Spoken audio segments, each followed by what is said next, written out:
The Sonetto G2 series is the next tier up from the Lumina series, and they are said to have more of the essence of what Sonus Faber is all about, taking more of that trickle-down technology from their upper-tier lines of speakers. And they retail for $27.49 each, so just over $1,000 more than the Lumina 2 Amateurs. The Sonetto range consists of 3 floor standers, 2 bookshelves, a center, and an on-wall. The Sonetto 2 is the largest of these 2 bookshelf speakers, and it's the one that I got in for review. You can see it poking in the frame right over there, and in all of the B-roll in this video anyway, so what am I doing? It also came shipped with their matching stand.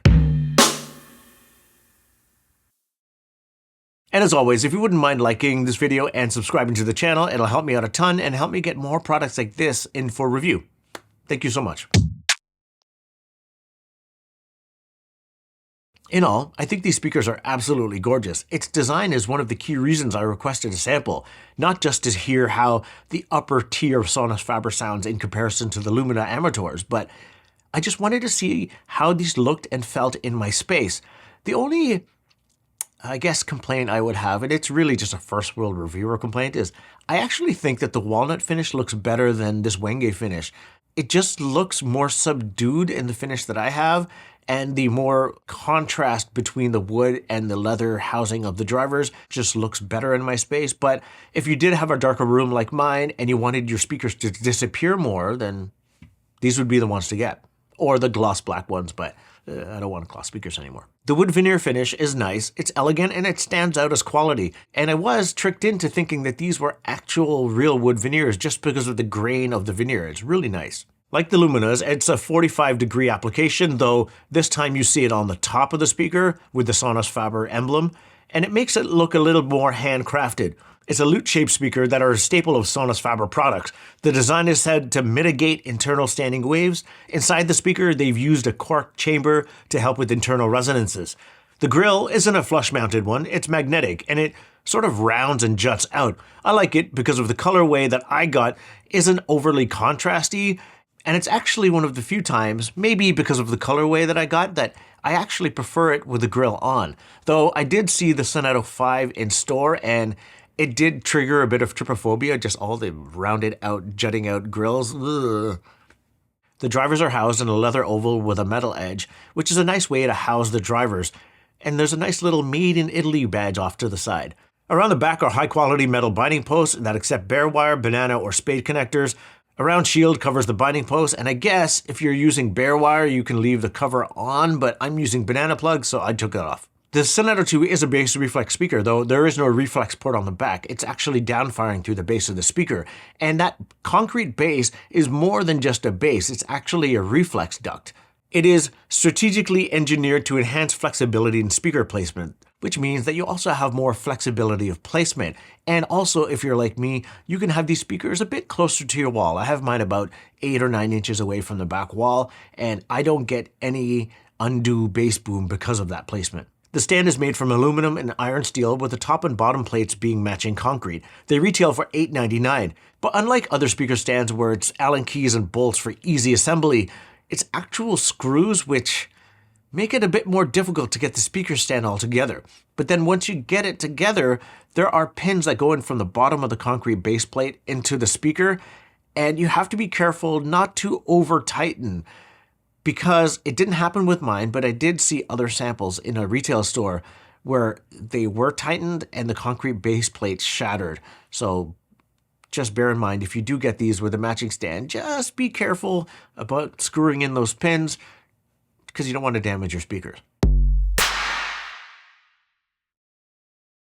The driver is a 1.1-inch silk dome DAD tweeter, which is a centered arrow point plug that extends its range from 20 kHz to 40 kHz, which is far beyond the limits of human hearing, but I figure they did that just to help out with its overall performance. The mid-bass driver is 6.6 inches, it's made of paper, and it has a copper shorting ring and an aluminum demodulation ring. And the woofer is also said to feature a flower pattern. I thought it was maybe a flower pattern on the actual surface of the woofer, but I think it's the inner surround of the woofer or something. I don't quite see it, but they say it's there, so I'm just telling you. The drivers cross over at 3100 Hz. The frequency response is 42 Hz to 40,000 Hz. The sensitivity is 87 decibels, nominal impedance is 4 ohms, recommended amp power is 30 watts to 200 watts, and they weigh just under 23 pounds each. I set these speakers up just like I do every other speaker that I get in for review. I pretty much only have one place to put them, 8 feet apart on either side of my media unit, about 8 or 9 inches away from the back wall. I first paired these speakers with the McIntosh MA5300, but then also the Rotel RAS 5000 and also the Cambridge EXA 100 integrated amplifiers. In some cases, I also use the Marantz Cinema 60 or the 70 in a home theater setup, pre-outing the front, left, and right to either the McIntosh or the Cambridge, and I used one of 2 Q acoustic centers.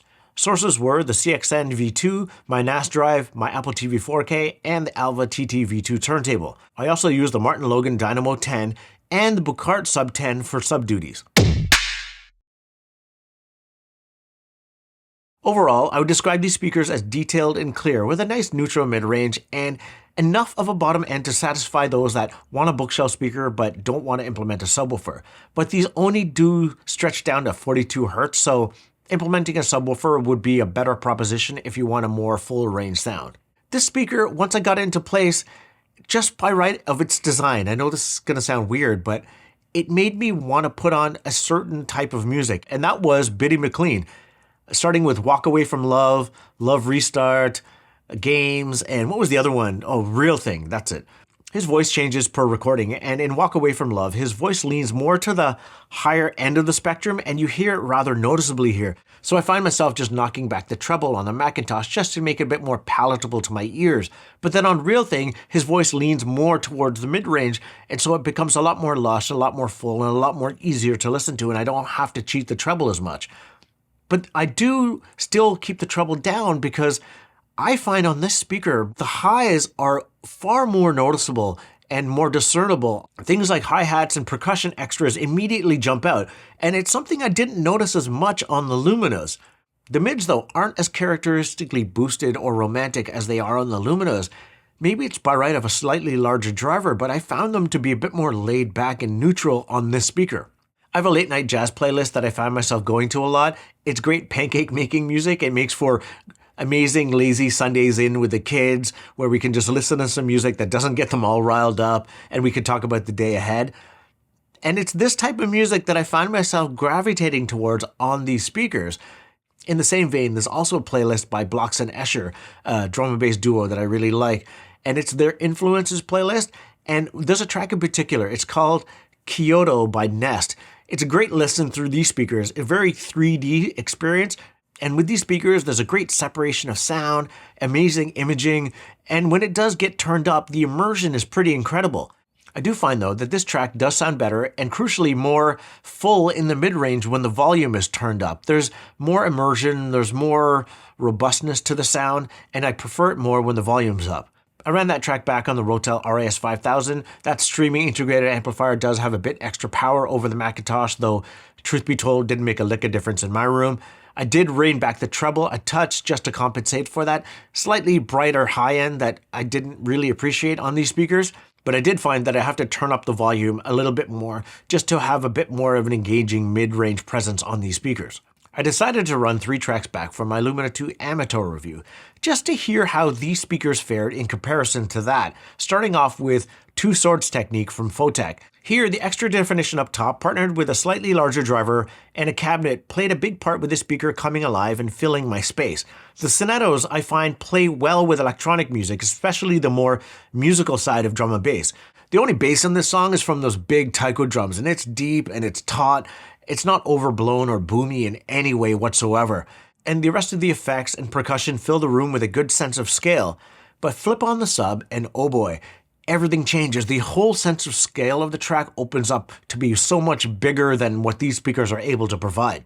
And then switching to Roads to Freedom from LTJ Bookham, the synths and effects have a decent amount of body, but compared to the Lumina 2 amateurs, for some reason, it's just a little bit more restrained.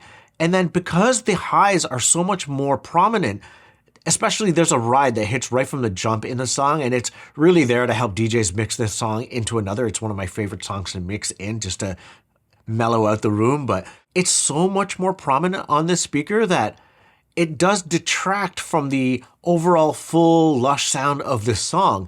And when the drums slowly build and then eventually hit along with a big bass line, that it sounds a bit more U-shaped than I would have liked it to sound. And the mids just aren't as prominent. Like, the musicality of this song is a bit lost because the bass is prominent, the drums are a bit more prominent, and then the highs are prominent. And on the Rotel, I'm able to nudge back the treble, and I'm also able to just turn off the subwoofer, and it does sound a bit more balanced. But on the EXA100 from Cambridge Audio, I don't have tone controls, and so the highs are just all the way full, and I find myself just not enjoying this song to the level that I'm used to. And then switching to Love Theme from Spartacus from Terry Callier. It's an acoustic track. I do find that this sounds better than electronic music does for the most part on this. Maybe it's the constant level of the percussion and highs not being ever changing as they are in acoustic music that makes it a bit more appealing. But his voice does have a lot of character, a lot of body to it. The more scooped out upper mids isn't as big of a problem because his voice has a lot of gravelly tone to it, and so the larger mid-bass driver does help out with this.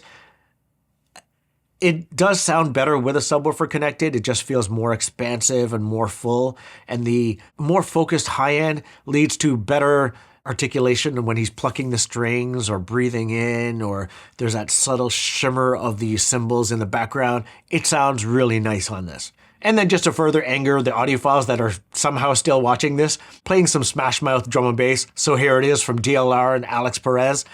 There's a lot more polish to this song. Some would say over-engineered, but it does sound pretty incredible on this speaker. And because there's more polish on the highs, a bit more lower end emphasis, and not so much character in the mid-range, but just distortion in this track, it does sound pretty incredible on this speaker. And I do find that the more modern day electronic music fares better than its old school counterparts. Maybe it's just the better engineering or more compression or something sounds better on these speakers. Though I do wish that the EXA100 did have tone controls like the Rotel or McIntosh, just so I could dial back that treble and make it easier on my ears. I do find towing the speakers out away from me does help mitigate it a touch, but it's still not enough for me. And the bass out of the speaker is really impressive. Even with the subwoofer disconnected, with this giant Smash Mouth drum and bass song in play, the definition of the bass and the stop and start is very audible and very clear. In comparison to the Bucart P300s, that speaker had way more bass, but there wasn't as much articulation in the bass, or the boominess of that bass kind of overrode the articulation. But it's not the type of bass that audiophiles prefer, and if you're looking for that audiophile bass sound, the more tight, more controlled bass, the more nuanced bass, I would pick these over the Bucarts. Unless you have a lot of room to pull the Bucart far out from the walls, because you would need a lot of space to make that speaker a bit more balanced and a bit more neutral. But then compared to the Lumina 2 Amateurs, outside of a step up in build quality and aesthetics, there isn't a big delta in sound quality between these two speakers. The differences are a more prominent high end, a slightly more laid back mid-range, and a slightly bigger bottom end. But that's about it. The more adequate comparison, though, is the Quad Revella 1s. It retails for $22.50 US a pair. It features a ribbon tweeter, a 6.5-inch mid-bass driver. The sound characteristic of that in comparison, it disappears into the background a bit more. The highs aren't as prominent. It's a more balanced sound. It makes more of my music sound better overall. My hip-hop, my drum and bass, my jazz, everything sounds really clean, really balanced on that speaker. But then speaking of balance, and also a bit more neutral, it's the Monitor Audio Gold 100. That speaker, quite a bit more expensive. It's $39.99 US. It's a three-way speaker with a dedicated mid-range driver, and it does have a more neutral, more balanced sound, but it's also a bit more bigger and fuller overall. It's also a much larger cabinet, so you would expect that. In all, I think these are pretty interesting speakers. Aesthetically, I think they're absolutely gorgeous. I love the way these speakers look. Sonically, I think some care needs to go into your partnering equipment. A, your amplifier, make sure it could drive a 4-ohm load, make sure it has a decent amount of power. But then B, I would recommend an amplifier with tone controls, just in case you wanted to rein back that treble a little bit. But then also, like I mentioned earlier, the type of music that you listen to might be the overall deciding factor on A, if you like these speakers and if you end up picking them up. Thanks for watching.